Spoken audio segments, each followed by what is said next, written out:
we'd stated of Machlokes Tanoim, the Tanakama and Rebbe Lozer, whether a Mocher Atzmo we treat identically as a Mocher Bezdin.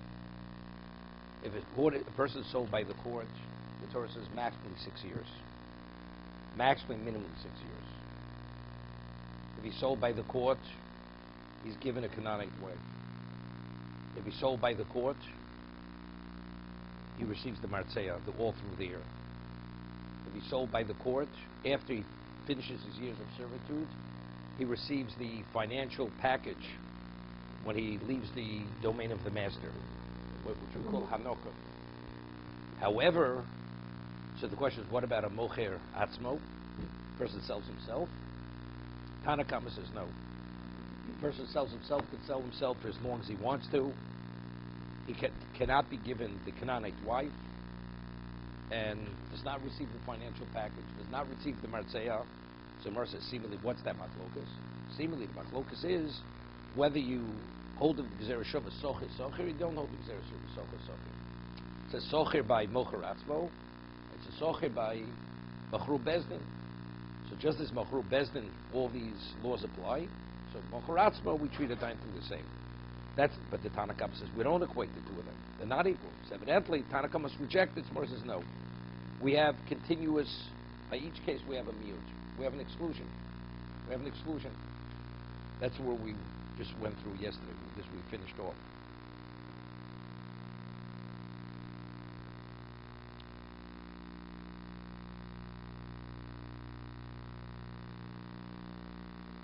Yeah. Just let's start from the very bottom of Yudalvan and the base. So the Gemara said,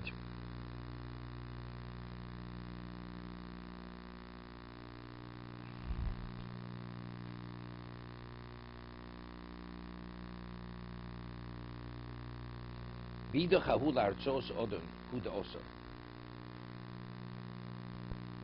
My time to Tanakama.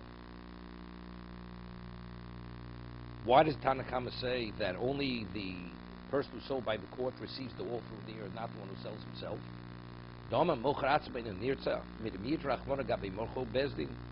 Because the Torah says when the court sells a person, it says the master will put the hole through his ear. Ozno. Ozno shel zevel, ozno shel mocher atzmo. The ear of the one who's sold by the court, which is what the pasuk is speaking about, to exclude the mocher atzmo, the one who sells himself into slavery. So the Gemara asks, so the other one who says we equate the two, what does he do with the miyut? He says, Ozno, Tanya, Rabbi Lezer Omer Minayin L'Ritzio Shiva Ozen Yamonis. He says, we need it for Gezerah Shava. How do we know when the master puts the hole through the ear, it's through the right ear and not the left ear? Nemakan Ozen, V'nema Lahalon Ozen. It says Ozen, and it says Ozen by Mitzorah. Ma Ozen Lahalon Yamin. Just as it says regarding the Mitzorah when he's being purified, the Kohen puts the oil with the blood on his left ear. Afkan Yamin. So regard to the Martzeya, Ozen, we have Gezerah Shava. The hole is put through the right ear, not through the left ear. V'idoch. So according to the other opinion, why is he of the opinion that it's to exclude the Mocher Atzmo, that he does not receive the Martzeya? In Kelim Akro Ozen, my Ozno. It's true, Ozen is the Gezerah Shava, but it says his ear. What is the his? The inference of his means his and not another person's ear. His means the one who was sold by the court, and not the one who sells himself. Okay? So the one who holds the Gezerah Shava says that we equate them. What does he do with the Ozno? Seemingly it is an exclusion. What about if the Omivriyo says to her master, to the Bezdin, I love my master, we're speaking about we have a Gezerah Shava. The Gezerah Shava says we don't differentiate between the Mocher Atzmo or Mocher Bezdin, or the Omivriyo. So if that's the case, what is the Ozno coming to exclude? So one says it comes to exclude the Mocher Bezdin, Mocher Atzmo, the one who sells himself, But the one who equates them, Reb Lezer, what is it coming to exclude? He says, the woman, if she says, I want to remain in servitude.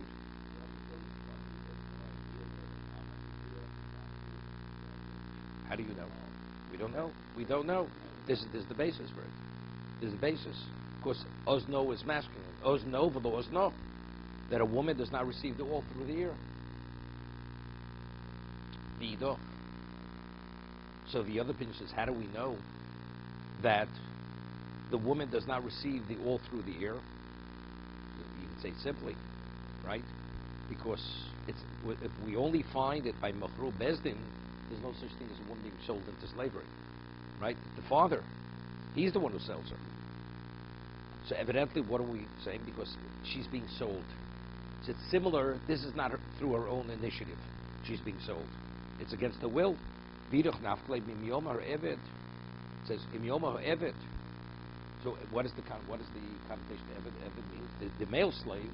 Imyoma eved.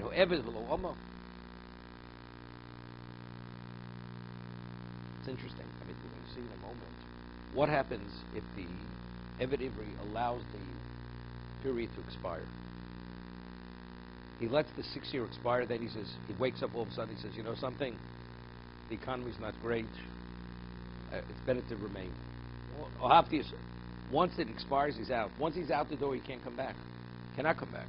So he has to make this request when he's still an Eved. An Omivriya. When does she go free? When she becomes an adult. Or 6 years. But if she's a minor, it's irrelevant what she says.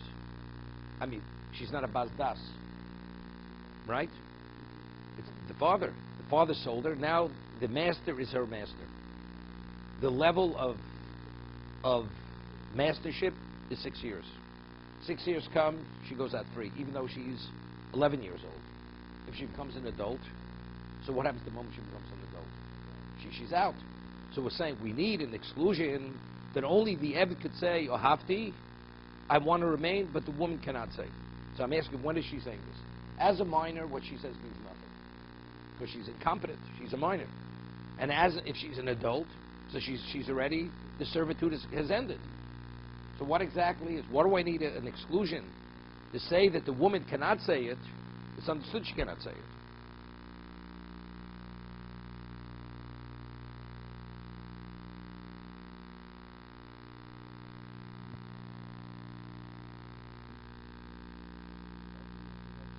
Huh? No. So I was thinking, maybe. No. She cannot. A woman can only be sold by the father. A girl cannot. Only by the father, but a minor, not a woman. Nothing. No. Cannot. No. It's based on psukim. So it's like a debtor. A person borrows a fortune of money and he's not able to repay. So he's a debtor. They'll garnish the wages, whatever it may be.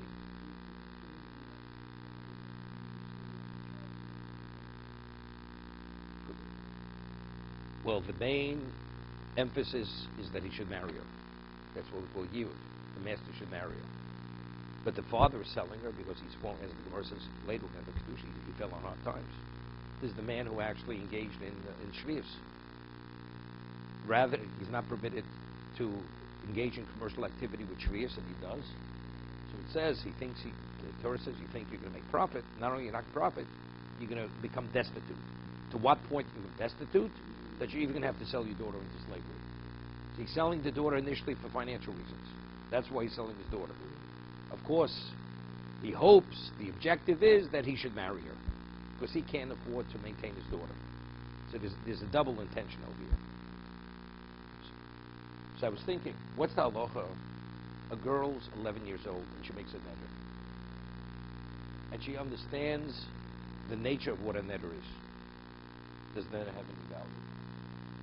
The answer is yes. She doesn't know what the consequence of what she's saying. It doesn't mean anything. But if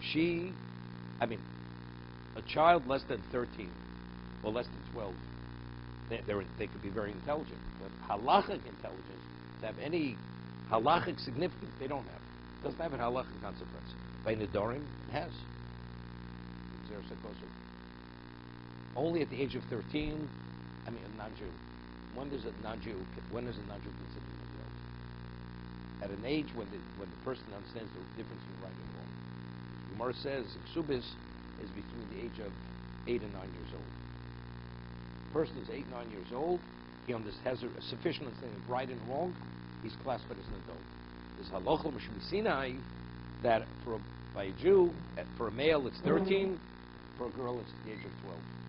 Until then, they're considered minors, and there's no liability, and that's not, but they are bardas. You have a 12-year-old more intelligent than a 20-year-old, right? Doesn't make a difference. But halachic intelligence, that the Torah reckons with that decision. This child could be an advisor to an adult.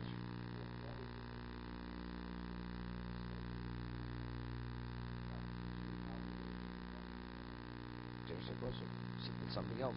First, you can't sell yourself as a minor. Exactly.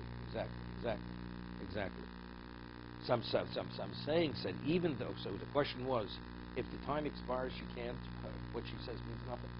Just as the Eved, once he's no longer an Eved, you can't say it's too late to say Ohafti is Adoni. I love my master. He's no longer your master. You have to say it when he's still your master.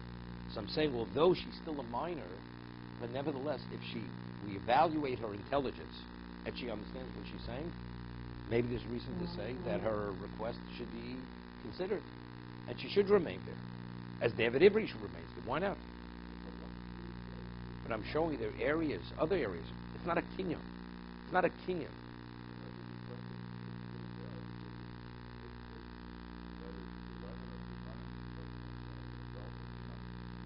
Okay, let me explain to you. We have a shayla. It says in the Mishnah, which we pointed out, says Hanirsa Nikne Biritzia.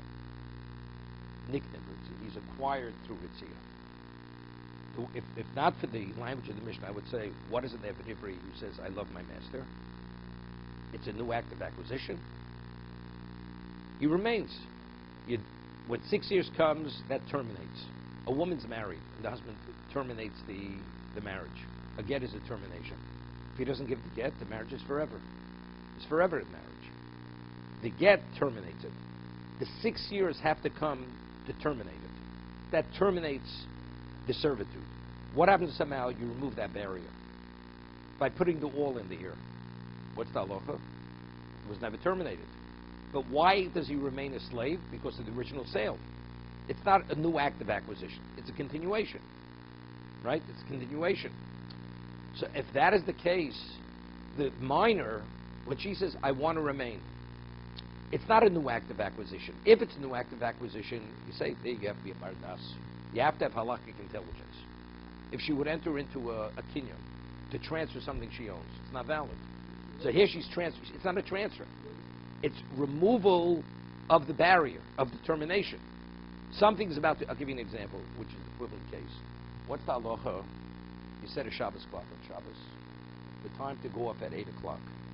And then you realize you want it to continue to, the light should be on until 12 midnight. Are you permitted to take off the tripper that would cause the lights to go up at 10 to allow it to continue? What would you say? Why? Well, just let me say, Ramoshan says, the tripper itself, no, it's not even grama. It's not grama. It's not grama. No, the tripper is muktzah. It's a question of muktzah, tripper. Right? But outside of that, the energy flow is to flow. There's something that's going to, at a certain point, is going to stop it. You're just removing the barrier. Why the lights continue to burn? Are you causing it to burn? No. It would have been terminated. It would have been shut off. There would have been a blockage. You're removing the blockage. Removing the blockage, now the flow continues. It's not you causing the flow. So I'm saying the same thing. Person, so what? You're advancing it. What about to shut it down earlier? No, that you couldn't do. No. Because there you've caused it to stop. Here, no. Your action on Shabbos is causing What's meant to go longer, it stop. That's called grama. That's called gram kibud. We have tosis in Be'er. What is the halacha where it's called gram kibud? You've caused it to be extinguished. A person lights a candle, and he wants to conserve the fuel, and he only wants the candle to burn so much time, and he puts water on the bottom. So when it reaches that point, it's going to self-extinguish. You're not permitted to do it. Toast differentiates. When a person puts water, you put oil in a receptacle, and you put water on the bottom, your intention is not that it should extinguish. You don't want to use that much oil, so therefore only to raise the level of oil, you put water in the receptacle, right, with the wick. But if the intention is to extinguish it because you want to conserve fuel, or you want it to go out at a certain point, you're not permitted to do this on Shabbos or Yom Tov. Rabbinical, it's called gram kibud. Gram. It's through causality. Rabbinically, you violated the Shabbos. It's not simple what's rabbinical. Definitely rabbinical. Maybe a doraisa. Maybe a doraisa. Seemingly, it's not. It's not. Extending is not a problem. It's not a problem. So I'm saying the same thing. When a father sells a girl, a slave sells himself into slavery for 6 years. Basically, the sale is forever. When the 6 years are over, that period of time terminates the ownership. It's ownership rights. What happens if you remove that barrier? It just continues.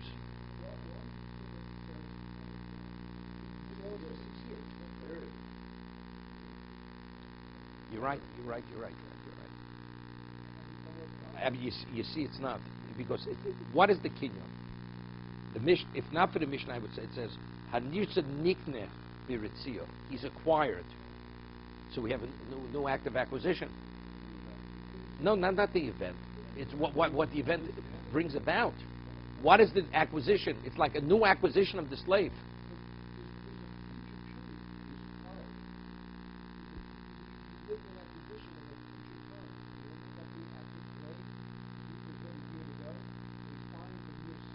Right, I understand. If you'd say, when you give the example I gave, in regard to the slave who's meant to be there, who he received the martzeiah, the Torah says, avodo le'olam. Right? He's a slave forever. Those are the words of the Torah. So Rashi says, which is the Gemara, olam shel yovel. Olam doesn't mean forever. It means until yovel. Because the Torah says he goes out with yovel. Right? No. It's all or nothing. It's all or nothing. There's no such thing. All or nothing. Right? Like you can't choose 6 years or less than 6 years. That's the way we rule, because we equate the mocharatzah to mochar bezdin. When the court sells him, it's 6 years. It's like a person makes himself into a nazir. You can't be a nazir for 15 days. It's either 30 or nothing. No. After 6 years, it's forever. It's up to Yovel. You're stuck there till Yovel. If the master wants to release him afterwards, that's his prerogative. But there, the release is a termination. He gives him a get shichur. He releases that's his prerogative. But in terms of what's happening, it's up till Yovel. But Torah uses the term avodah l'olam. So you question, what does it mean avodah l'olam? As avodah l'olam means it's really, you have ownership forever, except Yovel terminates it. No. Avodah l'olam means it's only till then. What is the nature of ownership of a slave? You own him. So I'm saying the same thing with the Omer Bria. When you acquire her, see if you say really it goes even beyond 6 years. It goes beyond 6 years. Except Torah says when 6 years comes, that revokes your ownership. I mean, well, why should you say it? Say people, why should I say Yovel? Why should I say Yovel is a revocation? Say you're only the master until Yovel, except you can differentiate. No, not because Yovel. See, when you sold for 6 years, the 6 years is always the 6 years. Yovel, it depends when you're extending it. Yovel could be another 40. It could be another 40 years.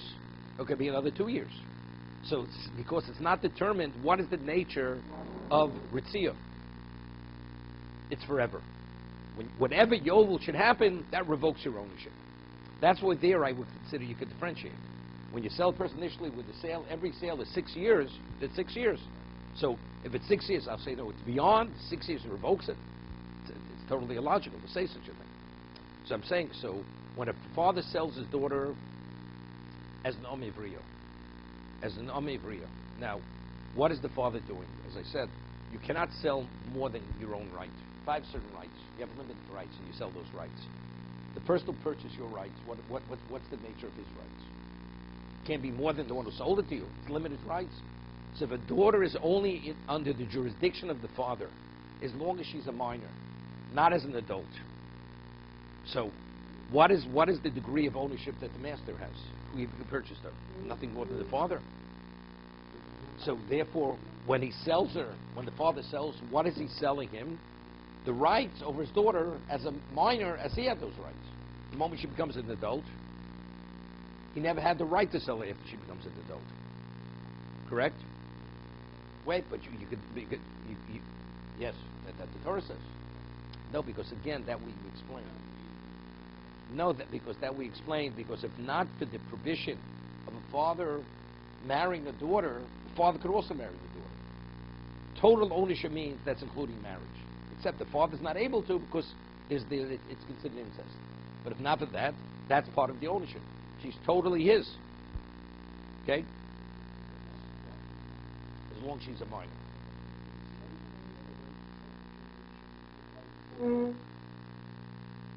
We'll discuss it.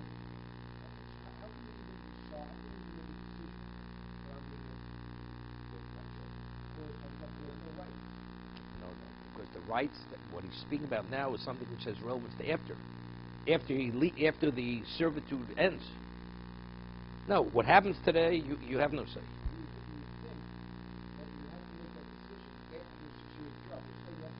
But the Gemara is going to cite a pasuk. But the Gemara, no, not a power. It's not. No. Let me ask a question. I sell you something for 30 days. Only for 30 days. And now, during that 30-day period, I want to sell my interest, which is beyond the 30 days. Today, do I have a right to sell that interest? I have the right to sell the interest. Because even presently, your interest is only for 30 days of the buyer. What? Same thing.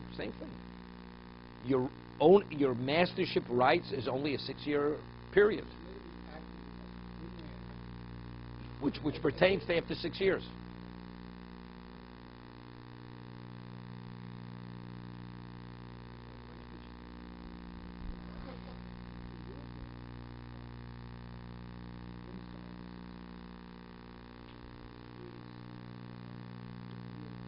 Yes. Yeah, whatever she is, whatever. He sold it for a day. A day before Yovel. Yovel comes, whether it's the slave or the Omivriya, they're free. No. She cannot. Father could sell the daughter just once. Father sells a daughter, she's 3 years old. At 9 years old, she goes free. Now he wants to sell her again. He cannot sell her again. It's based on the pasuk. It says, "B'vig no bo." A father, the word bogate, is a betrayer. You can only betray your daughter once, not twice. No, that's this pasuk. That's what we're discussing now. Right? It says, no. Let's say it's full 6 years. Well, there, nobody could know. See, there, that's understood. Because even the slave who could say, extend his time, once the Yovel comes, it's over. It's terminated. He says, I love my master. Does nothing.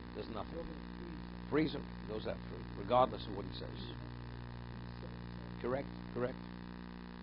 So if originally he was sold by the court, and now he wants, when he resells himself, how many years is he bound? 6 years. So after 6 years, during that period, he has to say, I love my master. If he doesn't, 6 years end, he's free. He becomes a free man. No, man could sell himself multiple times. A girl. Only the girl.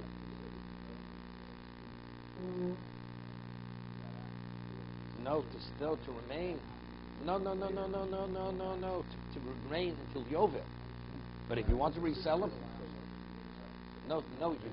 You need a new acquisition now. You need a new acquisition. Definitely. Yeah, a person continues to sell himself, but it needs a new sale.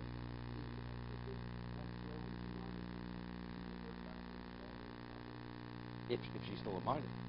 Yeah.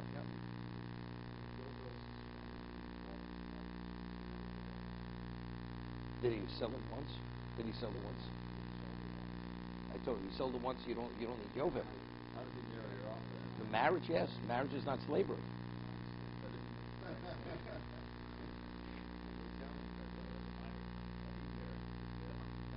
It's everyone's intentions. But factually, the master chooses to keep her as a slave, as a maidservant, as a maidservant.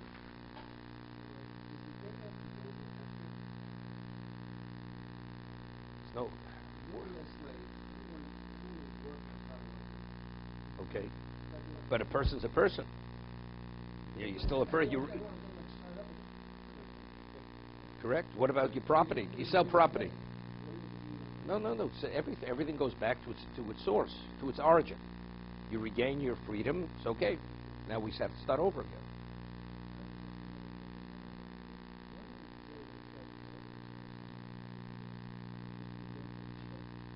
Correct.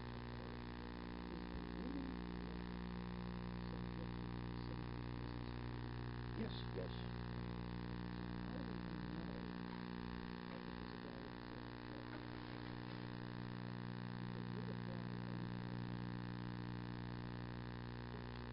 By regarding the left, it doesn't say ozno. It says ozen. It says ozen hayemonis. It doesn't say ozno to exclude the woman there. The Xerishav is ozen. That's what the other person says. Because it says ozno. So ozno is an exclusion for the woman. That the woman does not get the martzeah. Right? That's what it said earlier. Right? 2, 4. 5th line. To the right ear. Correct?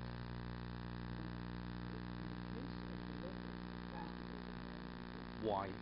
Because it says ozen. There's no indication with differentiating between gender. It says ozen, the right ear. Right? Because here it says ozno. Here it says ozno. But it's not the same word, but it's referring to the same location. It's the same part of the body. Sure, it's clear. Doesn't have to be exactly the same. Doesn't have to be exactly the same.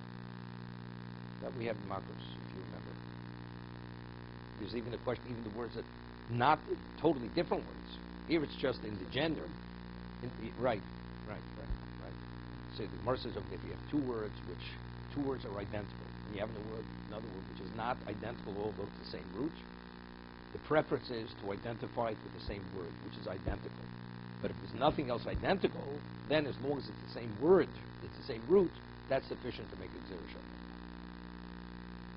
But the Gemara still he's asking, but it still says ozno, right? So he says ozno comes to exclude the woman. Ozno v'lo ozno. That the woman does not receive the all in the air.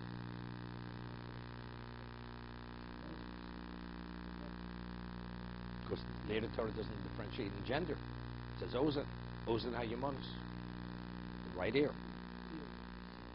No, not at all. Okay. So getting back to the minor. It says I need an exclusion because it says the Eved, not the Omer. Only the male Jewish slave, but not the female. So I'm just saying, you have to say, but she's not a Bazdas. And we're saying now, and according to the terminology of the Mishnah, Nirtza Nikne, he's acquired. So you can say it's Lavdavka. It's the equivalent of an acquisition. As I said, when she says, he says, I love my master, it's not a new act. He's extending, he's like removing the barrier, and the servitude, the mastership continues. So if that's the case, although she's a minor, she's not a Bazdas, maybe that's sufficient to remove the barrier. That the 6 years should not terminate the relationship between master and servant.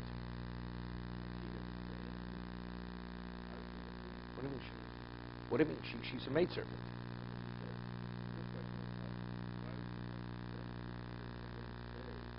Not because she doesn't say. She doesn't have any halachic intelligence. If the result of her statement is considered an act of, she will allow a new act of acquisition to come about, but she's not her. We don't deal with her intent. Why? But she's saying this before. She's saying it as a minor, before the 6 years are up. I'm just giving you an example from Neder. Neder is not an acquisition. Neder is not an acquisition. But again, you see, if you do it at the age of 10 and a half, regardless of how intelligent she is, it has no value. It has no Neder value. Before 11 years old, it has to be within a year of her adulthood. A year of adulthood, we reckon with her intelligence. Xeris HaKosov. Before that, it's irrelevant how intelligent she is.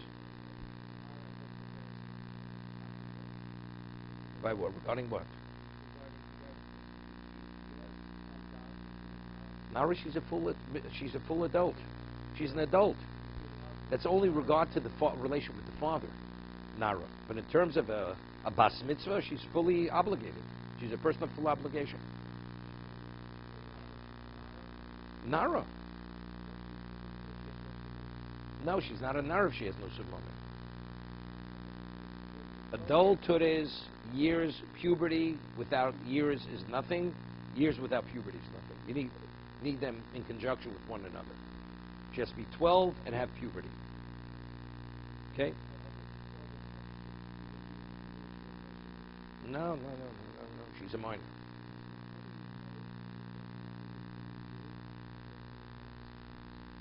Regarding a netter, it's based on the posting. Only even for a boy. 12 to 13. For Nadari. For Nadari. How does she get out of the war? First of all, the netter doesn't pertain to them. It pertains to a third party. They have no liability until they're adults. So if they should violate the netter, they're not in violation, because they're not liable. But let's say the boy or the girl a year before adulthood say our possession is off limits to you. So the third party, who is an adult, is bound by that netter. Not the minor boy or girl. If they should violate, they're not in violation of anything, because they're not people of obligation. Okay. Means nothing. Then it would take effect when she becomes an adult. What she said earlier has value when she becomes an adult. Right, but so when would it have relevance during this 1 year period? It was regarding a third party. The third party would receive malchus if that third party violated the restriction of the netter. I say, you're not permitted. My house is off limits to you. And that third party comes into my house. They violated the netter. They get malchus.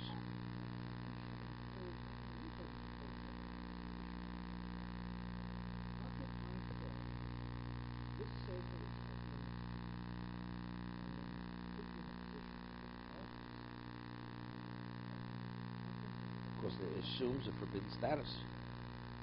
We have a principle that Gemara says. It's interesting. Normally we say, the most I cannot establish a forbidden status to something which is not mine, because you can't consecrate something that's not yours. You can't transfer something that's not yours. But I could prohibit something, and I can't prohibit something that's not mine to a third party. But what about if the object is mine? I can. Ownership means I dictate every aspect of whatever that object is. That's even benefiting. A third party cannot benefit. I can't say something which is ownless is off limits to a third party. Who are you to say?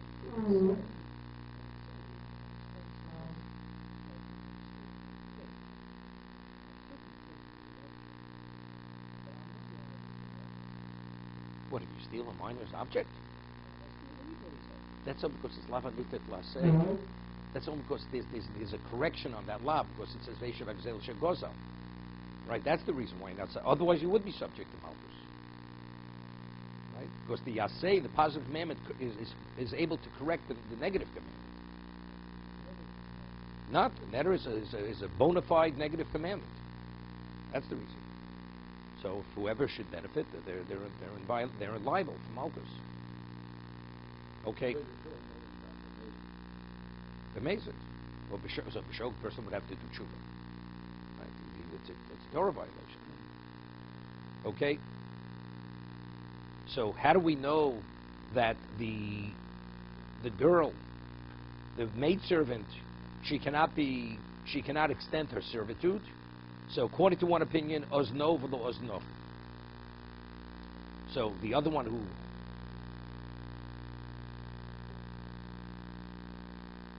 who does not use it for that,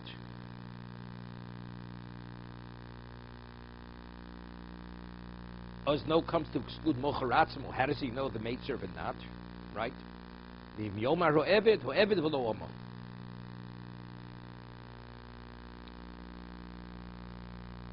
So the other one says, so what? The one who doesn't need, the one who learns from ozno v'lo ozno. So what does he need? What is the inference of ho'eved? It's not to teach me to exclude the woman. The woman's excluded already from ozno. Correct? He has to make this request of the court when he's still in a state of servitude. But if the servitude, the 6 years should expire, then he wakes up to say, oh, hafti, it's too late. The idoch. So the other opinion who used evet to exclude Omei Brio, how does he know that he has to make evet? Me evet ho evet. It says, if Omar Yoma ho evet, the evet. It could have said, if Omar Yomar evet. What's ho evet? Ho evet nafko. The extra hey tells me he still has to be in a state of servitude. The idoch evet or evet lo dorish. Right? He doesn't. The hay doesn't take on that value. But without the hay, whichever. Which finger the evet? Any evet. Any evet. Im Oma Yomer evet. If an evet should say, "Oh, hafti asadoni," Right. So what's the hay? The hay is superfluous. Right. The other one says, no, that's the way the Torah speaks. As they say, Yena evet. You understand? It's not your wife, it's not your children. You know? Ha evet. That evet. Okay?